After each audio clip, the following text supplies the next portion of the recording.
सुप्रभात मेरे प्यारे बच्चों। आज की क्लास में आप सभी का स्वागत है।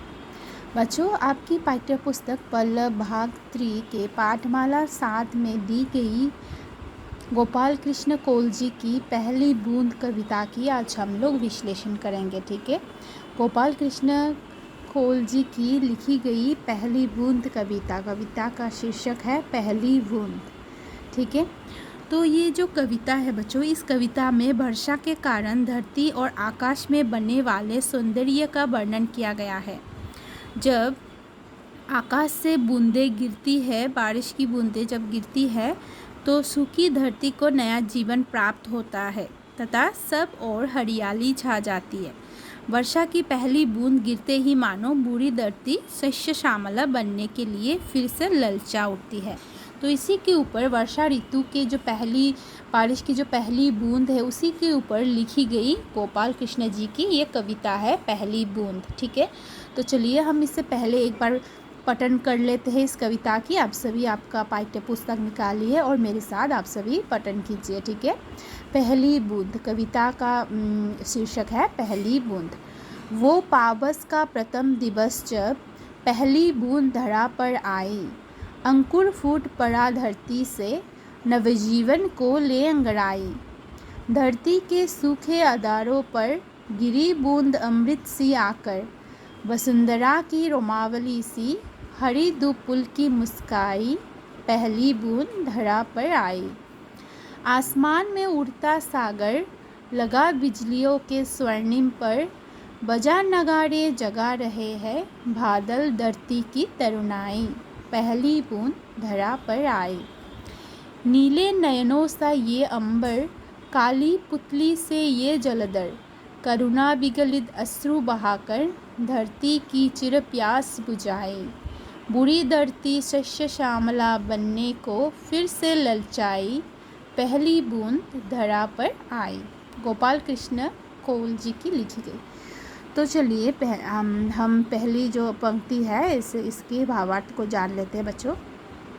पहली बूंद मतलब बारिश की जो पहला बूंद है वर्षा ऋतु में, जो पावस शब्द का अर्थ है वर्षा। ठीक है, पावस शब्द का अर्थ है, देखिए आपके पाठ्य पुस्तक में यहाँ पे कुछ शब्द का अर्थ दिया गया है। तो पावस शब्द का अर्थ है वर्षा ऋतु। तो वो पावस का प्रथम दिवस जब मतलब वर्षा ऋतु का जो प्रथम दिवस जब पहली बूंद धरा पर आई, मतलब वर्षा ऋतु की जो प्रथम दिवस में बारिश की जो पहली बूंद धरा मतलब धरती पर जब आके गिरी, अंकुर फूट पड़ा धरती से नवजीवन को ले अंगड़ाई।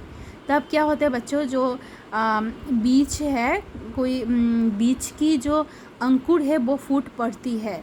ठीक है, बारिश की पहली बूंद मिलते ही जो बीज की अंकुर है वो फूट पड़ती है धरती से और नया जीवन की सृष्टि होता है। ठीक है, नवजीवन को ले अंगड़ाई। तो इस पंक्ति का यह मतलब होता है कि वो वर्षा ऋतु का पहला दिन था। वो वर्षा ऋतु बारिश के मौसम की पहली बूंद थी जो इस धरती पर आई। तब जो बीज होते हैं वो बीज में से अंकुर फूटकर इस धरती से बाहर निकल आया। वो नया जीवन पाकर अंगड़ाई लेकर जाग गया। यानी जो धरती है उसके जो सूखे होंठ है, जो एकदम सूख चुके हैं, उस पर एक वर्षा की जो बूंद है वो अमृत के समान गिरकर इस धरती पर आई। ठीक है, नवजीवन को ले अंगड़ाई। यहाँ पे देखिए, आपको अगर कोई भी शब्द का अर्थ जानना है तो यहाँ पे आपके पाठ के पीछे दिया गया है। ठीक है, धरा मतलब धरती, अधर मतलब ओठ। तो यहाँ पे अगला जो पंक्ति है वो पढ़ते हैं। धरती के सूखे आधारों पर, मतलब जो धरती है वहाँ पे बारिश नहीं होके जो बहुत सूख गया है, जो धरती जो पृथ्वी जो सूख गया है, धरती के सूखे आधारों पर गिरी बूंद अमृत सी आकर, चारों तरफ जो सूखी हुई धरती है उसके ऊपर जब बारिश की पहली बूंद गिरती है तो वो अमृत की समान होकर गिरा है। ठीक है, अमृत की समान। फिर वसुंधरा की रोमावली सी हरी दुपुल की मुस्काई। तो इसका मतलब यानी जो धरती है उसके जो सूखे ओठ है जो एकदम सूख चुके हैं, उस पर वर्षा की जो बूंद है वो अमृत के समान गिरकर इस धरती पर आई और देखने में बहुत ही सुंदर, चारों तरफ हरियाली ही हरियाली हो गई और चारों तरफ सुंदरता से जो धरती है वो फिर से सुंदर हो उठी। ठीक है, वसुंधरा मतलब धरती है, वसुंधरा शब्द का अर्थ है धरती, और रोमावली मतलब रोमों की पंक्ति। वसुंधरा की रोमावली से मतलब जो धरती है वो फिर से बहुत सुंदर हो उठी। हरी धूप पुल की मुस्काई, पहली बूंद धरा पर आई। हरी धूप पुल की मुस्काई मतलब ये देखकर जो हरी कोमल घास है, धूप मतलब यहाँ पे बच्चों घास को बोला, घास है, धूप का शब्द का अर्थ है घास। जो हरा जो घास है वो घास, पुल की मुस्काई, यह देखकर जो हरी कोमल घास है प्रसन्नता से मुस्कुराने लगी। ठीक है, बारिश की पहली बूंद गिरते ही हरा घास, कोमल जो हरा घास है वो प्रसन्नता से मुस्कुराने लगी। पहली बूंद धरा पर आई, पहली बूंद कुछ इस तरह धरती पर आ गिरी। ठीक है, तो वर्षा ऋतु का जो पहला बारिश गिरने से जो धरती में जो परिवर्तन होता है उसी के ऊपर ये कविता लिखी गई है। कवि ने यहाँ पे वही प्राकृतिक दृश्य को दर्शाया है। देखिए बच्चों, यहाँ पे एक बच्चा है, यहाँ पे चित्र दी गई है और चारों तरफ हरियाली हो गई है वर्षा की पहली ऋतु की जो बारिश गिरते ही, और चारों तरफ जो पेड़ पौधे हैं नया जीवन मिल गया जैसे उन लोगों को। ठीक है, उसके बाद देखिए, आसमान में उड़ता सागर, लगा बिजलियों के स्वर्णिम पर, बजा नगाड़े जगा रहे हैं, बादल धरती की तरुणाई, पहली बूंद धरती पर आई। आसमान में उड़ता सागर, आसमान मतलब क्या है बच्चों? आकाश में, आकाश में उड़ता सागर, आकाश जिसमें जल है, ऐसा लग रहा है कि वो समुद्र की तरह यहाँ से वहाँ उड़ रहा है। ठीक है, आसमान में उड़ता सागर, आसमान में जो जल है, पानी है, वो ऐसा देखने में ऐसा लग रहा है कि समुद्र की तरह वो यहाँ से वहाँ उड़ रहा है। लगा बिजलियों के स्वर्णिम पर, ऐसा लग रहा है जैसे बिजली चमक रही है और वो बिजलियों के सुनहरे पंख लगाकर आसमान में उड़ रहा है। ठीक है, जो बारिश होने से जो बिजली होती है आकाश में, उसी को बोला गया है यहाँ पे। बजा नगाड़े जगा रहे हैं, बादल धरती की तरुणाई, बादलों की गरज सुनकर, बजा नगाड़े मतलब बादल की जो बिजली होने से जो गरज आवाज़ होती है आकाश में, वही बोला गया यहाँ पे। बजा नगाड़े जगा रहे हैं मतलब बादलों की गरज सुनकर लगता है ऐसा लगता है कि वे नगाड़े मतलब ढोल बजाकर धरती की सोई हुई जीवन को जगा रहे हैं। मतलब बारिश होने से, बिजली होने से जो आवाज़ होती है उससे लग रहा है कि जो इतना दिनों तक सूख के जो धरती रह गया था उसमें जो बारिश की पहली बूंद गिरी, उसके बाद जो नया जीवन मिल गया धरती को, उससे ऐसा लग रहा है कि सोई हुई धरती को फिर से जगा रहे हैं ढोल बजाकर। ठीक है, बजा नगाड़े मतलब ढोल बजाकर, नगाड़े बजाकर धरती को फिर से जगा रहे हैं, ऐसा लग रहा है। बादल धरती की तरुणाई, सोई हुई जीवन को फिर से जगा रहे हैं। क्या शानदार वर्षा की पहली बूंद धरती पर आ पहुंची है। ठीक है, पहली बूंद धरती पर आई। फिर देखिए अगला पंक्ति, नीले नयनों सा ये अंबर, अंबर मतलब क्या है बच्चों?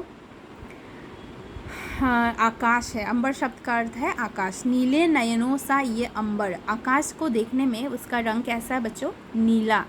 तो नीले नयनों से, नयन मतलब आँख, हमारे जो आँख है उसी तरह आकाश को देखने में लग रहा है। नीले नयनों सा ये अंबर, काली पुतली से ये जलधर, जो नीला आकाश है वो नीली आँखों के समान दिख रहा है। वर्षा ऋतु में आकाश में कैसा होता है, प्राकृतिक दृश्य क्या होता है, वही बोला गया है यार बच्चों।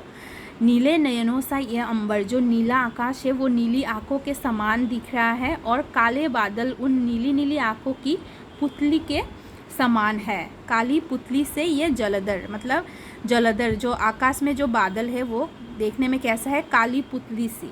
ठीक है, जो काले बादल उन नीली नीली आँखों की पुतली के समान है।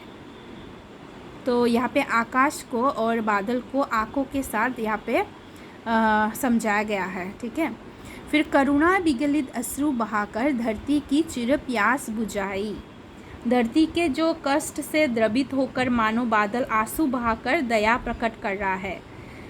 ठीक है, धरती की चिर प्यास बुझाई मतलब करुणा विगलित, जैसे आकाश जैसे रोकर करुणा बिगल अश्रु बहाकर, जो बारिश गिर रहा है वो जैसे आकाश से उससे आँखों से जैसे पानी गिर रहा है, हम लोग रोने से हमारे आँख से जो पानी गिरता है अश्रु जो, तो वैसा ही लग रहा है आकाश से करुणा विगलित, जैसे काली नयन काला अंबर आकाश जो पूरा आँखों की जैसा लग रहा है, नीली आकाश और उसमें काली बादल को काली पुतली की जैसा लग रहा है आँखों का जो हमारा काली पुतली। तो जब बारिश हो रहा है तब करुणा विगलित, मतलब इतना दिनों से जो गम था उस गम से आँखों से आंसू निकल रहे हैं, ऐसा लग रहा है बारिश की बूंद को देखकर, बारिश को देखकर। ठीक है, धरती की चिर प्यास बुझाई, मतलब इतने दिनों से जो धरती को जो पानी नहीं मिला, सूख के रह गया धरती, उसकी चिर प्यास मतलब बहुत दिनों की प्यास बुझाई ये बारिश की पहली बूंद।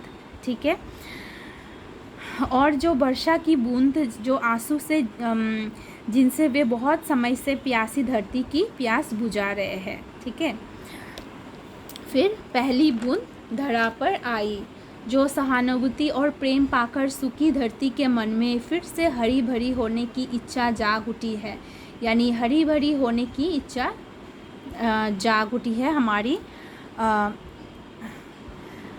देखिए बुरी धरती, फिर धरती की तरफ, फिर बुरी धरती शैष्य श्यामला बनने को फिर से ललचाई, मतलब जो धरती है वो शैष्य श्यामला बनने को फिर से ललचाई, मतलब जो सहानुभूति और प्रेम पाकर सूखी धरती के मन में जो फिर से हरी भरी होने का जो इच्छा जाग उठी, मतलब बारिश का जो पहली बूंद बारिश गिरते ही जो सूखी धरती में जो नवजीवन जाग उठी, जो मन में जो फिर से हरी भरी होने का जो इच्छा जाग उठी, वो बुरी धरती फिर से शैष्य श्यामला होने के लिए उनका मन फिर से विचलित हो गई। ठीक है, यानी हरी भरी होने की इच्छा जाग उठी है। पहली बूंद धरा पर आई, यह सब धरती पर आई वर्षा की पहली बूंद का कमाल और सुंदर परिणाम है। ठीक है, तो इस कविता को पढ़ के आपको क्या समझ आया बच्चों? वर्षा ऋतु के ऊपर ही ये लिखी गई है, मतलब वर्षा ऋतु में हमारी जो प्राकृतिक दृश्य क्या होती है, धरती में क्या बदलाव परिवर्तन आते हैं, और आकाश में जो बिजली होती है, बारिश होती है, जो बादल दिखता है वो देखने में कैसा लगता है, उसी के ऊपर ये कविता लिखी गई है।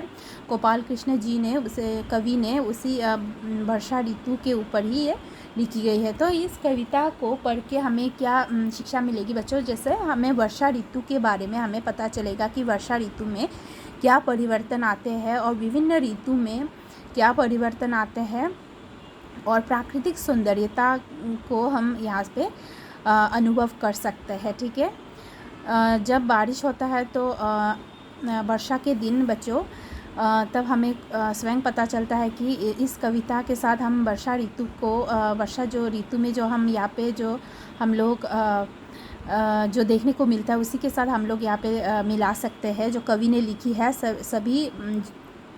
सभी जो लिखी है वो सब वर्षा ऋतु में ही होता है। ठीक है, तो चलिए फिर से इस कविता को हम लोग पठन कर लेते हैं। पहली बूंद, वो पावस का प्रथम दिवस जब पहली बूंद धरा पर आई, अंकुर फूट पड़ा धरती से नवजीवन को ले अंगड़ाई। धरती के सूखे आधारों पर गिरी बूंद अमृत सी आकर, वसुंधरा की रोमावली सी हरी दू पुल की मुस्काई। पहली बूंद धरा पर आई। आसमान में उड़ता सागर लगा बिजलियों के स्वर्णिम पर, बजा नगाड़े जगा रहे हैं बादल धरती की तरुणाई। पहली बूंद धरती पर आई। नीले नयनों सा ये अंबर, काली पुतली से ये जलधर, करुणा विगलित अश्रु बहाकर धरती की चिरप्यास बुझाई। बुरी धरती शस्य श्यामला बनने को फिर से ललचाई, पहली बूंद धरा पर आई। ठीक है, तो बच्चों यहाँ पे कुछ शब्द के अर्थ मैं बोल के दे रही हूँ। जैसे यहाँ पे हमें जो कविता के जो पहली लाइन है वहाँ पे मतलब पावस शब्द का अर्थ है वर्षा ऋतु। ठीक है, दिवस मतलब दिन, धरा शब्द का अर्थ है धरती, और आधारों पर, धरती के सूखे आधारों पर, आधारों पर मतलब ओठ पर। ठीक है, अमृत मतलब सुधा, अमृत। फिर वसुंधरा शब्द का अर्थ है धरती, रोमावली रोमों की पंक्ति, और धूप शब्द का हरी धूप मतलब हरा जो घास होता है, दुर्बा घास जो होता है उससे बोला गया है, वो उसका रंग कैसा है? हरा है, ग्रीन है। हरी धूप पुल की मुस्काई, बारिश हम अगर कोई भी पेड़ पौधे लगाते हैं बच्चों, वहाँ पे अगर हम लोग पानी नहीं देते हैं, बहुत दिन रख देते हैं, तो वो पेड़ क्या हो जाएगा, वो मुरझा जाएगा और वो पीला पड़ जाएगा, उसके बाद वो मर ही जाएगा कुछ दिनों के बाद। तो उसमें अगर जब कोई भी पेड़ को कुछ दिन लगा के अगर हम लोग पानी नहीं देते हैं और कुछ दिनों के बाद अगर पानी दे देते हैं, तो देखना कि वो जो पेड़ है वो फिर से खड़ा उठेगा और फिर हरा, उसका जो रंग है हरा, वो फिर से सुंदर से हरा बन जाएगा, हरा भरा। ठीक है, तो यहाँ पे वही बोला है कि हरी दूब को जब घास को जब पानी मिला तो वो पुल की मुस्काई, बहुत ही हरा हो गया, हरियाली छा गई और देखने में बहुत सुंदर हुआ, वो लोग सुंदरता से चमक उठे। ठीक है, फिर और कुछ शब्द है, जैसे पुल की मुस्काई मतलब पुलकित हुई और मुस्कुराई। और स्वर्णिम मतलब क्या है, स्वर्णिम शब्द का अर्थ है सुनहरा। ठीक है, अंबर आकाश, जलधर मतलब बादल, अश्रु मतलब आंसू, और चिर मतलब सदा। चिर प्यास बुझाई मतलब सदा के लिए उसका प्यास बुझा दिया। बारिश की जो पहली बूंद है वो सदा के लिए धरती का जो प्यास, इतने दिनों की प्यास, वो बुझा दिया। तो बच्चों, यह हो गया हमारा जो कविता के विश्लेषण। आप सभी को कैसा लगा ये कविता? इस कविता को आप सब इसकी भावार्थ को अपने स्वयं अपने भाषा में इसे लिखेंगे। ठीक है, तो गृह कार्य के लिए मैंने दिया है आप सभी को, इस कविता के भावार्थ को आप लिख के मुझे दिखाइए। तो आज की सेशन यहाँ पे ख़त्म कर रही हूँ मैं। धन्यवाद।